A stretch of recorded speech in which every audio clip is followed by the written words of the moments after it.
అధికారుల నిర్లక్ష్యం, అలసత్వ వైఖరి భద్రాద్రి కొత్తగూడెం జిల్లాలోని తాలిపేరు మధ్యతరహా ప్రాజెక్టుకు శాపంగా పరిణమించింది. వరద వస్తే దేవుడిపైనే భారమన్న చందంగా వ్యవహరిస్తున్నారు. సిబ్బంది లేమి ప్రాజెక్టు నిర్వహణకు సమస్యలు తెచ్చిపెడుతోంది. అత్యవసర సిబ్బంది నియామకాన్ని గాలికి వదిలేశారు. ఫలితంగా ప్రాజెక్టు భద్రత గాల్లో దీపంలా మారింది. ఇదే అంశంపై మా ప్రతినిధి రవిచంద్ర గ్రౌండ్ రిపోర్ట్.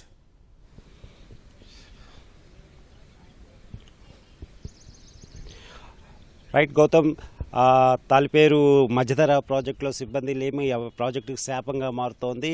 అంటే ఉండాల్సిన స్థాయిలో ఉండాల్సినటువంటి సిబ్బంది లేకపోవడంతో వరదలు వచ్చిన సమయంలో చాలా ఇబ్బందులు పడుతున్నారు. గత నెలాఖరులో భారీగా వరదలు వచ్చాయి. దాదాపు 84,000 క్యూసెక్ల వరద నీరు వచ్చి ప్రాజెక్ట్ నుంచి విడుదలైంది. అలాగే మొత్తం 24 గేట్లు ఎత్తివేశారు. ఆ సమయంలో కనుక విద్యుత్ సరఫరా లేకపోవడం కానీ లేకపోతే జనరేటర్లు పనిచేయకపోవడం అనేది జరిగితే పరిస్థితి ఏంటన్నది ప్రశ్న ఉత్పన్నమవుతోంది. ముఖ్యంగా ఇక్కడ ఎలక్ట్రీషియన్ లేరు, ఫిట్టర్లు లేరు. అలాగే జనరల్ మెయింటెనెన్స్ అంటే జనరల్ మెయింటెనెన్స్ పనులు కూడా సరిగ్గా జరగట్లేదు. దీంతో భారీగా వరద అంటే ప్రతి సంవత్సరం 4 సార్లు 3 నుంచి 4 సార్లు వరద వస్తుంది. ముఖ్యంగా ఈ తాలిపేరు పరిసర ప్రాంతాలు, ఎగువ ప్రాంతాల్లో కురిసిన వర్షాలకు, అలాగే తాలిపేరు తాలిపేరు ప్రాజెక్ట్ పరిసర ప్రాంతాల్లో వాగులు వంకలు పొంగి పొరలడంతో భారీగా వరద నీరు వచ్చి చేరుతుంది. ఆ నీరంతా కూడా దిగువకు వదిలిపెట్టాల్సిన పరిస్థితి. దాంతో మొత్తం 24 గేట్లు కూడా ఎత్తివేసి ఆ వరద నీరు దిగువకు వదిలిపెడతారు. ఆ సమయంలో గేట్లు పనిచేయకపోతే పరిస్థితి ఏంటి?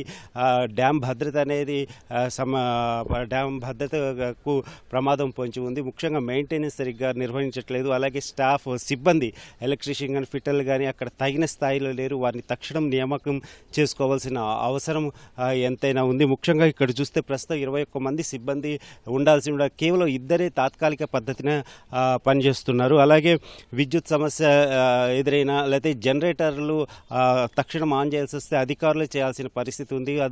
దాంతో వరదలు వచ్చిన సమయంలో అధికారులు ఉరుకులు పరుగులు పెడుతున్నారు. రోజంతా అక్కడే ఉండి ఆ పనులన్నీ పర్యవేక్షించాల్సిన పరిస్థితి. అలాగే 2 జనరేటర్లు ఉన్నాయి, 125 kVA అలాగే 35 kVA. 125 kVA మాత్రం పనిచేయట్లేదు జనరేటరు. దాంట్లో బ్యాటరీ లేకపోవడం, ఇతరత్ర మరమ్మతుల కారణంగా ఆ జనరేటర్ పనిచేయట్లేదు.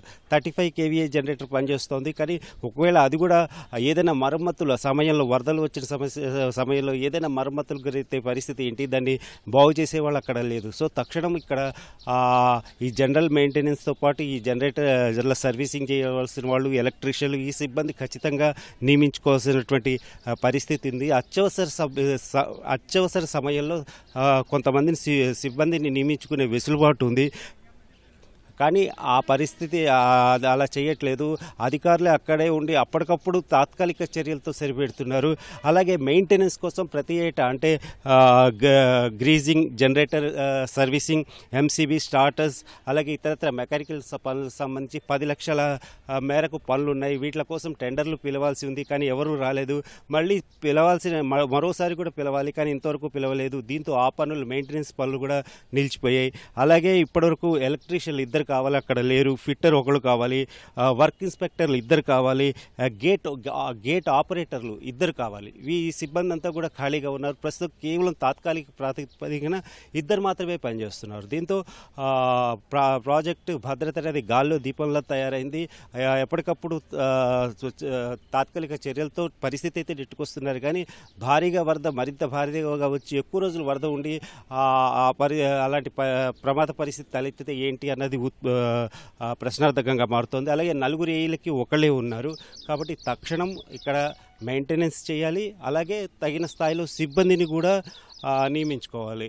ముఖ్యంగా ఈ జనరేటర్లు తరచూ రిపేర్లు అవుతున్నాయి. దాన్ని బాగు చేసేందుకు సిబ్బంది, అలాగే ఎలక్ట్రీషియన్లు, ఇతరత్ర కావాల్సిన అవసరమైనటువంటి సిబ్బందిని ఇక్కడ నియమించుకోవాలి. అలాగే ఒక 4 ఏఈలకు 1 ఉన్నారు, మరో 3 కూడా కావాల్సిన పరిస్థితి ఉంది. వీరిని తక్షణమే నియమించుకోవాలి. అలాగే వరద, ముఖ్యంగా మొన్న 15 రోజుల క్రితం వరద వచ్చింది. ఆ తర్వాత ప్రతిసారి ఏడాదిలో 3 నుంచి 4 సార్లు వరద వచ్చినప్పుడు ఇలాంటి సిబ్బంది, అలాగే మెయింటెనెన్స్ కూడా పూర్తిగా చేస్తే డ్యామ్ భద్రతకు ఎలాంటి ముప్పు ఉండదన్న అభిప్రాయం సర్వత్రా వ్యక్తమవుతోంది. అలాగే ఇక ఈ పరిస్థితి అయితే అధికారులను అడిగితే మాత్రం ఈ పరిస్థితిని అంటే సిబ్బంది లేకపోవడం, తగిన స్థాయిలో సిబ్బంది లేకపోవడం, అలాగే మెయింటెనెన్స్ సంబంధించి కూడా ఈ పరిస్థితిని అది ఉన్నతాధికారులకు నివేదించామని, ప్రతిపాదనలు పంపించామని చెప్తున్నారు. మరోసారి టెండర్లు పిలుస్తామన్నారు. మరి మళ్ళీ సాధ్యమంత అంటే ఎలాంటి జాప్యం లేకుండా సాధ్యంత త్వరగా టెండర్లు పిలిచి ఈ సిబ్బందిని నియమించుకోవాలి. అలాగే మెయింటెనెన్స్ పనులు చేయాల్సిన అవసరం ఎంతైనా ఉంది. Over to studio.